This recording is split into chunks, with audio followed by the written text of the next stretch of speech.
Hi guys, welcome back to the channel. It's a bit of a extended sort of break. It's been a while since a few videos.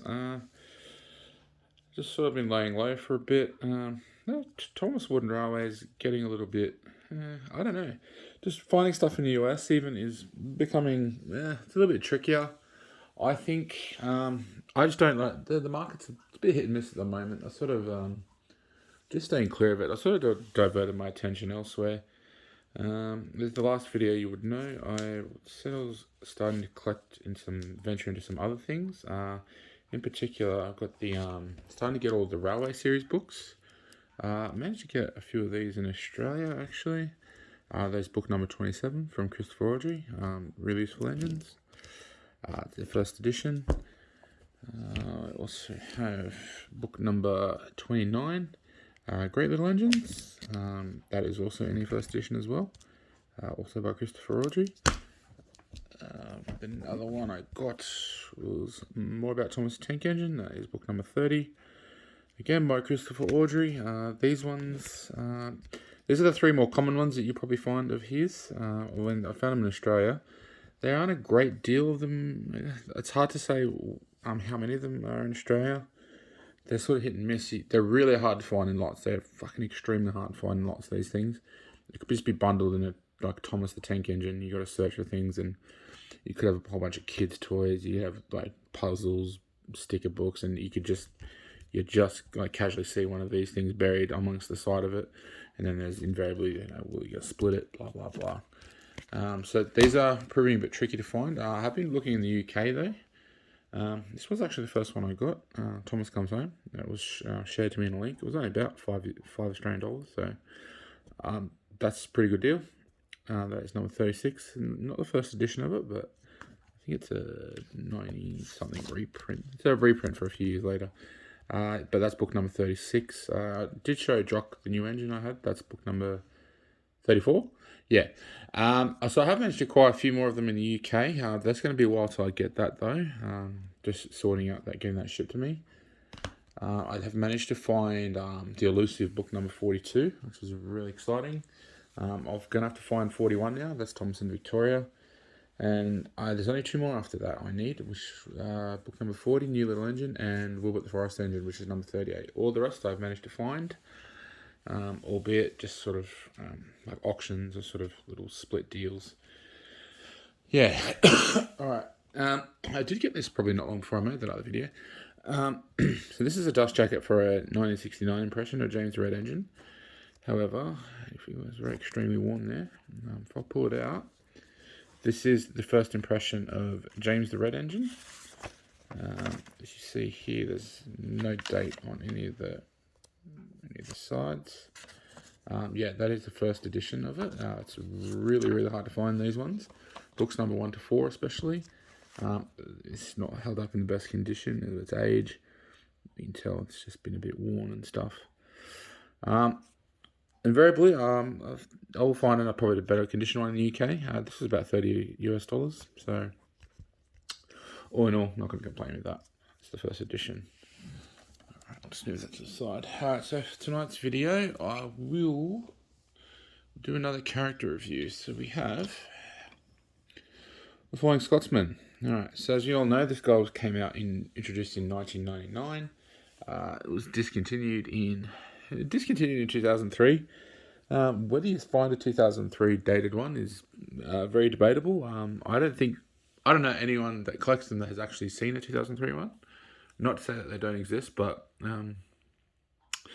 yeah, we've just probably learned the last month or so that the wikis are very wrong on a lot of things.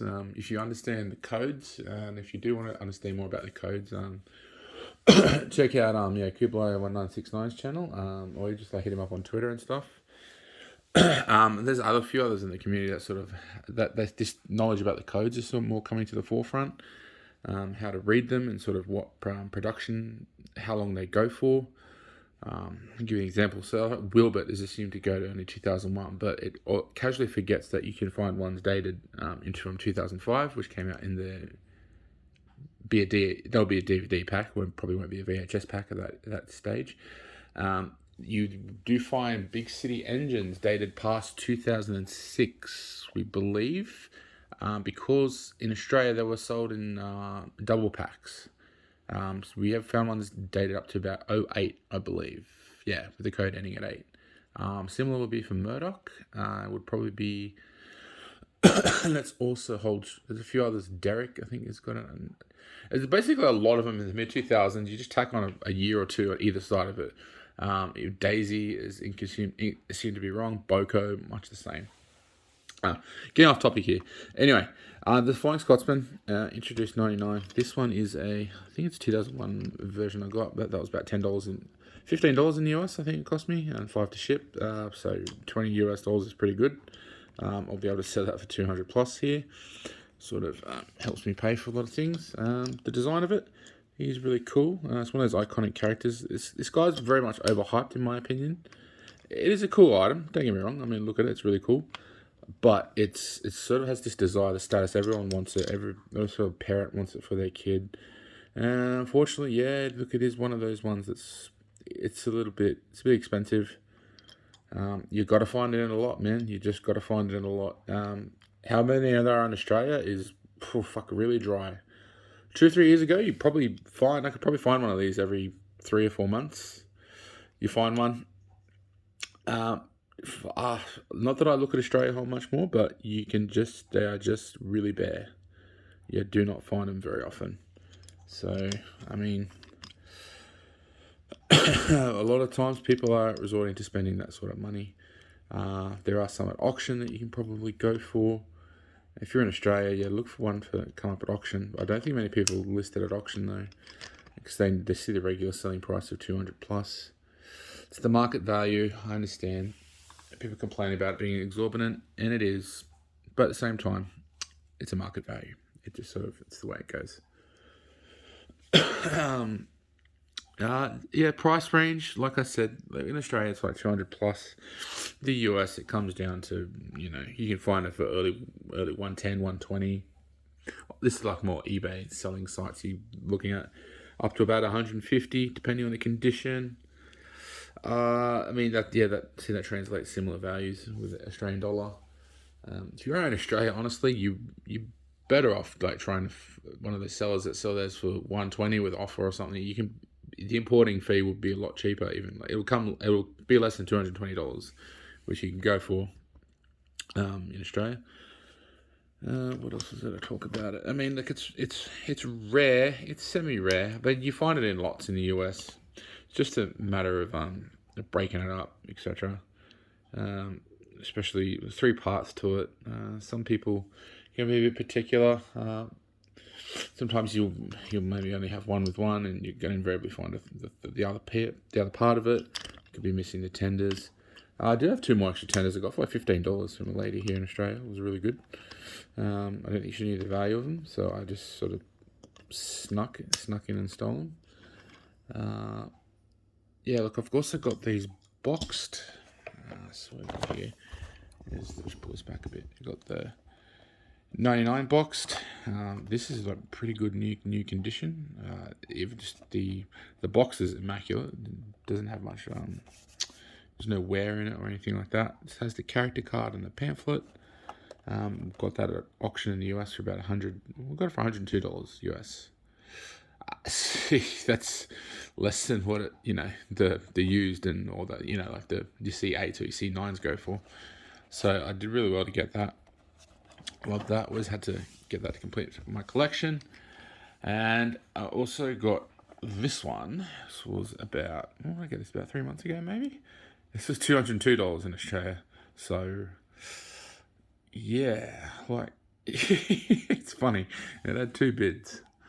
I mean, everyone wants a Flying Scotsman, and then you get a chance to get like one new in a box. And I honestly thought I was prepared to go up to $260 for one, considering what it goes for in the US at a comparison rate. And I got it for $202. I was just absolutely ecstatic about that. That's really cool. That's the 2013 version. I remember when we were getting into Wooden Railway. We did see that at the Rail Museum out at Ipswich here up in Brisbane. And I just thought that it had a price tag of about, I think it was about $34.95. I think when we looked at it, like with my partner at the time, it was like, oh no, we can get my son like a couple for that price. So we ended up getting those. I mean, and it was the last one on the shelves actually. So it's funny because I do remember it. So I think when I went back there like a few months later, because my son loved it so much, we were just like, I think I'd heard about how sort of valuable and like attainable it is, and obviously it was obviously gone by then. So that's just a funny little side note. Yeah, look, it's rare. It's not really rare, but it's just one of those ones that if you're in Wooden Railway, you're going to collect it.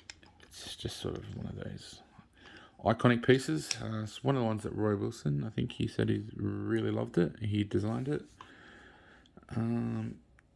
Look, I don't know much more else to say about it. I mean, it's overhyped in my opinion. It's overvalued. There are better, rarer things obviously than this. I think there are more cooler things than this guy.